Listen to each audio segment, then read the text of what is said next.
What's up, guys? It's March 31st, 2025. Ended up having a bull trend today. Climactic gap down. Bears got two legs lower and then we rallied. Pretty cool day for the bulls. I like the context for today too because we're at trading range lows. So, big sell off, leg one, pull back leg two, pull back leg three, pull back leg four. You could even say pull back leg five if you want to. We're past leg three, so any leg past leg three is, or any leg past leg two is trading range behavior. We can see that here. Leg one, pull back, leg two, pull back, leg three. And right around this price action was the high of the trading range. So bulls rallied into this candle's high with three legs. Leg one, pull back, leg two, pull back, leg three. Wedge top after a strong sell is typically a better sell than a buy. And bears shorted this. This was the first time the market was above the EMA for about 20 days. So it was a good short. And then bears got three legs lower. Leg one, pull back, leg two, pull back, leg three. I like today's bar because we're at trading range lows. We can see bears, it sold off in the reverse, so bears are now trapped. It would be cool if this bar closed on its high. Right now, I think the body and the tail is about the same, so it's a trading range day. If this closed on its high, I would be like, wow, that's a nice buy, possible for a swing long. However, there's a lot of bearish momentum, so this could just end up being a deeper pullback into something like this. We'll see. I'm not in the business of predicting. I'm in the business of reacting. So this is the 15-minute chart. Gap down. Bar one is follow through. Bad follow through for bar one with bar two. Bar three starts to break out of the opening range. So if this was the opening range, bar three is trying to break out, but it has a bad close. Bar four ends up being a pullback, and then it rallies for the rest of the day. So leg one, pull back, leg two, pull back, leg three, pull back, and then price action fractal. So any principles we apply on one chart, we apply on all charts, and then we continue to think like that. And over time, our trader's imagination will start to tie the charts together. Any leg past leg three is trading range behavior, and we can see that here, trading range behavior. Then bulls get the breakout, and the market cycle resets. Leg one, pull back, leg two, pull back, leg three. Now we're back in the trading range. So it'd be cool to see how we what goes on for the month of April. Are we gonna rally? Is this just a pullback, or who knows? Once I saw this rally here, I did a measured move. I didn't trade the measured move. I just wanted to see what it was like, and I was like, okay, I think there's a good chance that bulls could fill the gap. Bulls did fill the gap right around here, and we went sideways and had another bullish breakout, 55, 56, 57. And we rallied for the rest of the day. I was trading the micros, but the trades are similar, so I'll point them out. Took about 3 trades.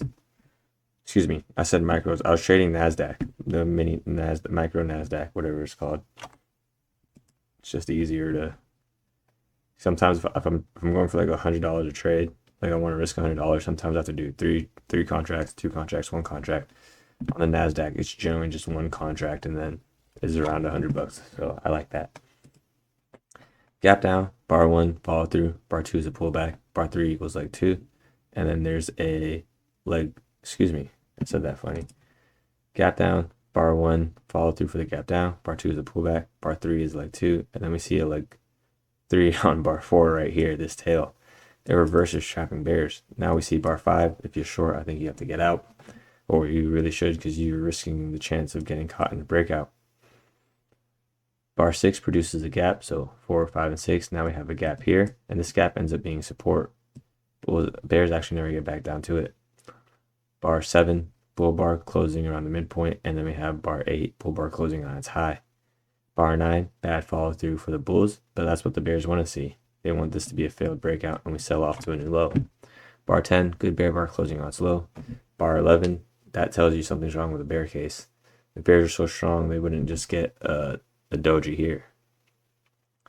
I'm calling it a bear bar because the line is below the midpoint, but it's really 50-50 trading. Bar 12, small bear bar. Not what the bears want to see, but it is 4 bear bars in a row. Is it showing to get a continuation with a gap down? Maybe, but also we have 1, 2, 3, 4, 5 bull bars in a row. This could be nothing more than a pullback. Now we see bar 13, strong bull bar, 14, It's a bear body but has bull tendencies, and it produces the bull gap here. This is a weak gap because it starts with a bear bar, ends with a bear bar. We want to see 3 bars in a row. 15. Bears are trying to sell the EMA. Bad close. There's a tail. We have tails, so the people are buying the midpoint of bar 13. 14. Bull bar closing on its high, but not far past the EMA. I think this is better to do nothing. 17. Same situation. Sells off, rallies. 18 and 19 gives us a wedge top. I think right now it's best to do nothing or scalp. I on the Nasdaq, I scalped the high here and I got out for 1R of the overnight session bar. That was my first trade, and then I took another trade here and here. So we have a wedge top. We have 3 pushes up. If you buy this, you're risking a bearish breakout, but then we see 20, 21, and 22. 22 bull bar closing on its high. 23 is the first bull bar closing on its high above the EMA. So that's good. That tells you bulls are willing to buy highs. 24 is a pullback. 25 testing the 22 high, and then it rallies. This was my second trade on, again, the Nasdaq. I'm saying I traded this, but the price action is very similar. So went for 1R. This was a 1R trade right there, and then I got filled on 25 and I got out on 26. So that was pretty nice. Then I did the same situation on Nasdaq. This bar's low was never broken, so I'll just flip over to the Nasdaq after, just to show you guys. But yeah, I took the same trade again on this bar. I got filled and out for 1R. So 3 trades real quick and I called it a day. Where are we here? 25, 26, 26 bull bar closing on its high. 27 is a pullback. 28 bull bar closing on its high, but not bar past 27's high. So it's not the best breakout, but the context is bulls are collecting bars above the EMA. So that's good for the bulls. I don't think this is a good buy unless you're willing to buy more lower. So you could split your position if you feel the urgency. With this big gap down, I think it's okay to just wait for a pullback. My dog is barking. I hope you guys can hear that. 30, bear bar closing on its low. 31, pullback. Deep pullback, so like 1, pullback like 2. I'm just going to mute the mic for 10 seconds here, guys. My dog's favorite thing to do is bark at air, so there's a lot of air around and he won't stop barking. What if he was barking at ghosts? Okay, never mind. So we're deep pullback here. So the best the bears can get our trading range is trading range price action. We see 30 closing on its low, 31 testing the high. So that's a deep pullback. 32 second leg down for the bears. 33 third leg down for the bears. So now we got a wedge bottom we are in a bear regime, but this is bullish price action. This is a wedge bottom and a bullish breakout. 33 could become a good buy, and we see that with 34 that bulls were willing to buy 33. They're buying the EMA. They're buying the breakout points. Strong leg 1, leg 2, leg 1, pullback leg 2. 36 becomes climactic. 37 gives us a gap here, but we go more sideways. Bears close the gap. They get 2 closes with here with 47. However, let's just stick to 42. So 42, bear bar closing on its low. 43, bad fall through. Bad for the bears, good for the bulls. Bears actually get trapped here, and we can see that with this tail. There's not a lot of time for bears to make money. 44, strong bull bar closing. Bull bar closing on its high. What I wanted to say was this is a tricky day for market orders, because by the time you're ready to buy the market, it's pulling back. So you'd have to be fading bear bars if you wanted to catch a quick scalp. I was trading limit orders, so I am fading. So if you trade with limit orders, the price will go against you before. So it worked out. Today was a good limit order day. Some days are not. I do remember, not this day, but it might have been this day. I was going bonkers because I just could not get filled at all until right around down here. So, some days it's great, some days it's not. You just got to pick your poison and stick with it for an extended period of time. Then you slowly add to your edge and it develops over time.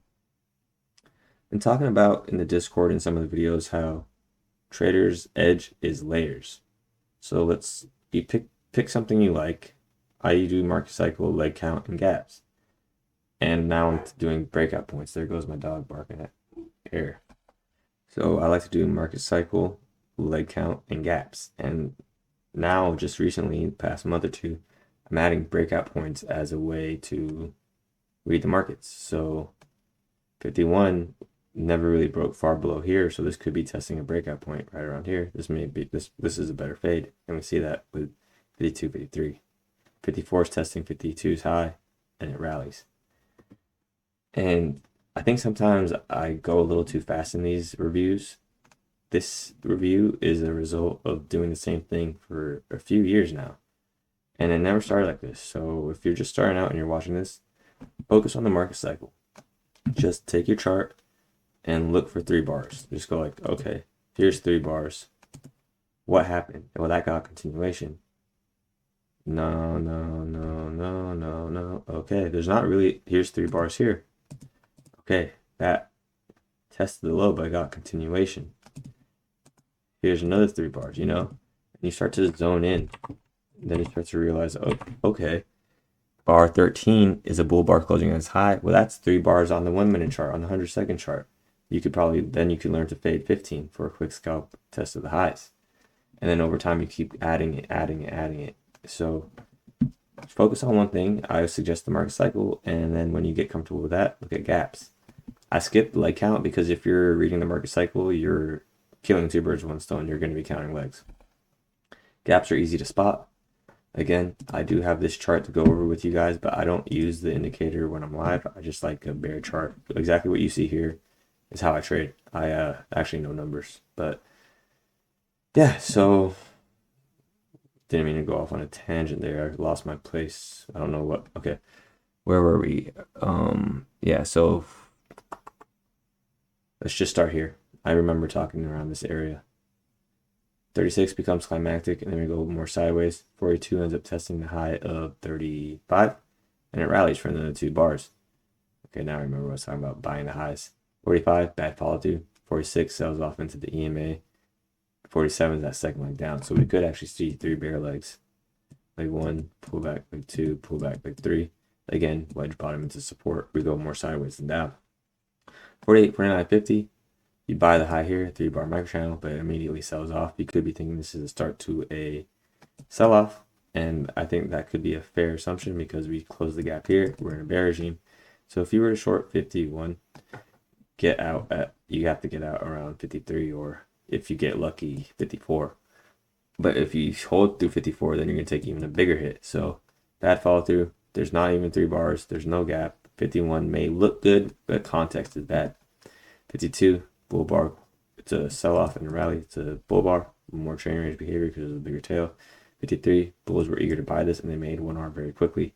54 is testing the high of 52, and then it rallies 55, 56, 57.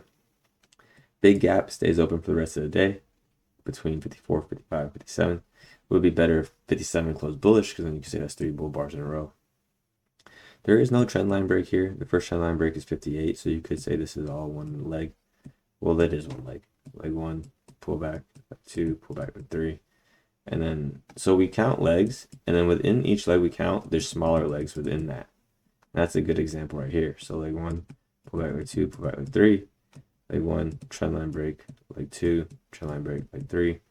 Leg 1, pull back, leg 2, deep pull back, leg 1, pull back, leg 2, deep pull back, and go sideways. 63, bear bar under the EMA. Bears will be eager to short this, thinking that the market's going to reverse, and you can see that with 64, but it's a bad close. That bulls end up buying 64 for a scalp, and then they hit out at the recent high, causing the market to sell off to around this low here. 66 is a bear bar closing on its low. 67, bull bar closing on its high. 2 bar reversal with follow through. 68. 69, now the bulls are trying to break above the higher time frame EMA. This is the 45-minute EMA. 70, bad follow through. 71, bull bar, bad close. It's closing below the midpoint with bigger tail. You can see that bears were willing to short this and they made a quick scalp. If you're not bears that didn't scalp out and just short this looking for a collapse are not trapped. 73. 73, good bull bar closing on its high, breaking the high of 72. 74, bad follow through. 75 becomes climactic, it rallies, sells off, and we go more sideways for the rest of the day. See a big tail here, so we can actually say leg 1, pull back, leg 2. So we'll go over the gaps real quick. In trading ranges, gaps get closed. In trends, gaps stay open, and that's one way to tell whether you should be buying high or buying low. Because there's nothing wrong with buying high in trend. It's only most of the time the market's trading range behavior, so that's when it's a problem. Today, every time you buy high, it pulled back. You buy every new high was sold. So new high sold, new high sold, new high sold, new high sold. Not necessarily selling to make a new low, but bulls were taking profits at new highs. Right around the end of the day is where we had a little more bullish price action, but even that was pretty sideways. You buy here, you go sideways.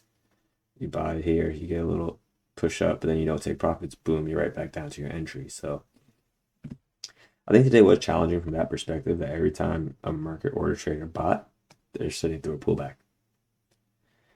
Gap down, climactic gap down, bars 1, 2, and 3. Climactic, that's 3 legs lower. They have a gap here. It's a weak gap, the weak bear gap, because it starts with it starts with a bull bar, ends with the bull bar, and that gets closed right away. Bar 5. Bar 5 and 6 now have 2 gaps, and we can read this as 1 gap. Bar 7, bad bar, closing on its high. Bears want to close this gap because the best they can do now is get trading range behavior after a big gap down. And now we have a rally. That's sideways. That's trading big down, big up, sideways price action. We go sideways for a short time, but then 13 starts to break out. But even that's more sideways until bar 22, 23. We have another gap here. Again, it's a weak gap because 24 is a bear bar. A lot of these gaps are weak. I'm looking for 3 bull bars in a row. I don't even see it. This is a gap, but it's climactic. It's at the end of the trend. 55 has a gap. 55, 56 have a gap. We could go for a measuring move for that. And bulls met that right away. Here, so I kind of just jumped around. Trending behavior, gaps are staying open. Trading range behavior, gaps are getting closed. 2 gaps stayed open here, and then they got closed right around here. Gap gets closed here, this gap gets closed there, and these 2 gaps end up staying open for the rest of the day. So, oh yeah, I said I'd show you guys my NASDAQ trades real quick, and I will, click the wrong one. So I was talking about right around here. I took, so I see how 102, I had a limit order set there to short, and I got filled on this one. I took profits on that one. And then I had a limit order set here. 1R was met, and I got filled on 25, got out on 26. Same situation, same exact trade. Bulls made 1R with bar 29. I put a limit order there. I got filled on 32, a little bit of a drawdown on 33, and then I got out on I think I got filled on 36.